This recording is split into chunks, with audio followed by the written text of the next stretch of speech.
हाय guys, good morning. TKD physics classes में आप लोगों का स्वागत है। आज हम लोग जानेंगे कि expression for electric field intensity at axial position और end on position of an electric dipole. मतलब किसी भी इलेक्ट्रिक डायपोल में उसका एक्सियल पोजीशन पे कोई पॉइंट है तो उसमें इलेक्ट्रिक फील्ड इंटेंसिटी क्या होगा वो हम लोग फाइंड आउट करेंगे।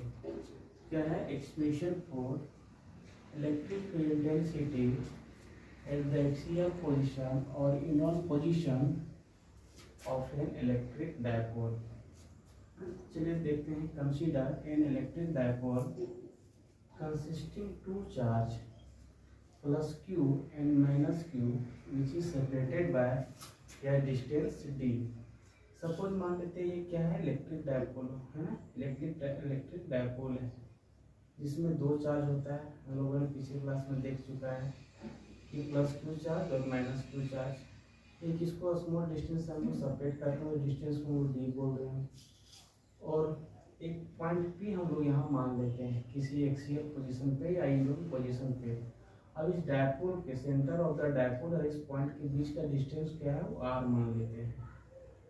तो चलिए let P at a distance r from the centre of the dipole है ना। मान लीजिए एक पॉइंट पी को मान लिए हैं जो कि एक्सियल पोजीशन पे है और इसका सेंटर से इलेक्ट्रिक डायपोल के जो सेंटर से इसका डिस्टेंस आर पे है। इलेक्ट्रिक डायपोल का जो लेंथ है वो डी दिया हुआ है। तो इस सेंटर से पॉइंट क्यू चार्ज के लिए प्लस क्यू चार्ज के लिए d/2 हो जाएगा और माइनस क्यू चार्ज के लिए d/2 होगा क्योंकि ये सेंटर में है।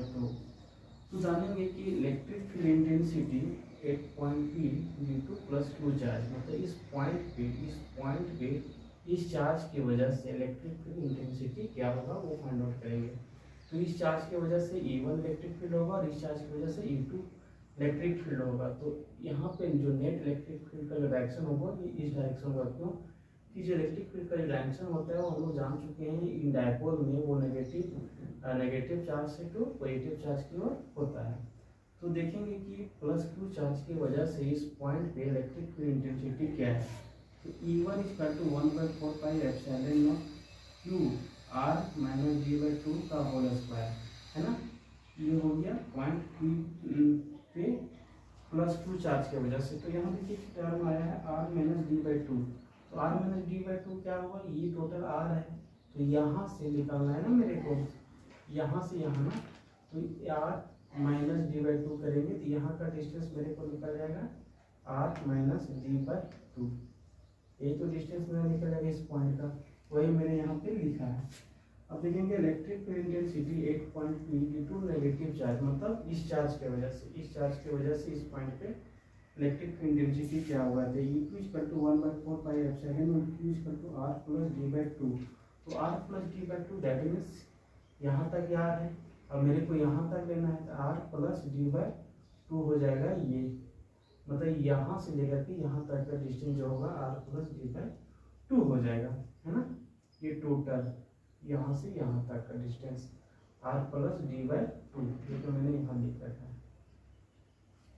तो ये हो गया माइनस क्यू चार्ज की वजह से electric field intensity 8 point P. So net electric field intensity 8 point P is given है ना। इसलिए इस पॉइंट पे नेट इलेक्ट्रिक फील्ड इंटेंसिटी क्या होगा, ई है। तो ई कैसे फाइंड करेंगे, ई होता है ई E1 - E2, मतलब इस पॉइंट पे electric field minus point Q के चार्ज की वजह से प्लस क्यू चार्ज की वजह से जो इलेक्ट्रिक फील्ड आएगा उसमें से माइनस क्यू के चार्ज का जो इलेक्ट्रिक फील्ड आएगा उससे हम लोग सब्ट्रैक्ट कर देंगे। तो देखेंगे कि E जो होगा 1/4 pi epsilon naught q upon r - d/2 का होल स्क्वायर। और E2 का वैल्यू होता है 1/4 pi epsilon naught q upon r + d/2 के होल स्क्वायर। तो देखेंगे 1/4 पाई एप्सिलॉन और q दोनों में क्या है, कॉमन है। तो मैंने एक साथ यहाँ दोनों का कॉमन ले लिया। तो 1/r - d/2 का whole square minus 1/r + d/2 का होल स्क्वायर। फिर इसको सेमेटिक इसको यहाँ पर उतार देंगे। अब ये दोनों का एलसीएम जो होगा ये होगा r square a + b × a - b के होल स्क्वायर करें तो a - b और a + b है तो हो जाएगा a² - b² x ये आर के स्क्वायर माइनस डी स्क्वायर मतलब d/2 का होल स्क्वायर का d²/4 हो जाएगा का होल स्क्वायर हो जाएगा। अब इससे इसको डिवाइड देते हैं, इससे इसको डिवाइड करते हैं तो क्या आता है, ये टर्म आता है जो कि यहाँ लिख दिए, और इससे डिवाइड करते हैं तो ये टर्म आता है, यहाँ पे लिख दिए। अब देखेंगे कि ये फार्मूला पे टूटेगा, इसका फार्मूला ये होता है ए minus B A plus B minus A minus B का फॉर्मूला है ना, ये का एक्स्ट्रा है, इसका होता है 4ab का, ये भी एक फार्मूला होता है। That means A plus B का whole square minus A minus B का होल स्क्वायर के टर्म में रहे, इसका डायरेक्ट फार्मूला होता है ए प्लस बी 4ab है ना, इसका क्या फार्मूला होता है 4ab 1/4 pi epsilon naught q into 4ab, B के टर्म पे ये है तो ये मैंने यहाँ लिख दिया। अब 2 1 जब 2 2 2 जब 4 ये कैंसिल हो जाएगा। अब नीचे एटीजी को कर देंगे r² माइनस d² 4 का होल स्क्वायर। अब देखेंगे 1/4 पाई एप्सिलॉन नॉट, अब इसको एक साथ जमा करके ले लेंगे 2 इंटू r क्यूब है ना अपॉन r² माइनस d² 4 का होल स्क्वायर। अब यहाँ पे क्यूबी का मतलब हम लोग पी पुट करते हैं, हम मोमेंट हम लोग फाइंड करेंगे तो पी स्क्वायर होता है क्यूडी, इसलिए क्यूडी के जगह पे पी पुट करेंगे है ना। तो 1/4 pi epsilon not 2rp upon r² minus d² 4 का होल स्क्वायर। अब मान लेते हैं डी यहाँ क्या है, नेग्लिजिबल है, डी का वैल्यू जो है यहाँ पे नेग्लिजिबल है, ना के बराबर है, तो इलेक्ट्रिक फील्ड इंटेंसिटी क्या हो, p = 1/4 pi epsilon not into 2pr upon r के पावर 4, तो एक ऊपर r और एक नीचे r का हो जाएगा, r के पावर 2 आ जाएगा।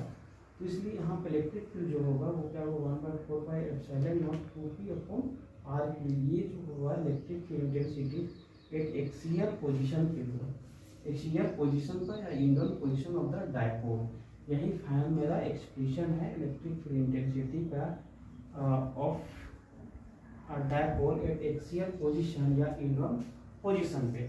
अब देखेंगे जो एक्सियल पोजीशन पे होगा डायपोल मोमेंट और इलेक्ट्रिक फील्ड इंटेंसिटी का जो डायरेक्शन होगा वो सेम होगा।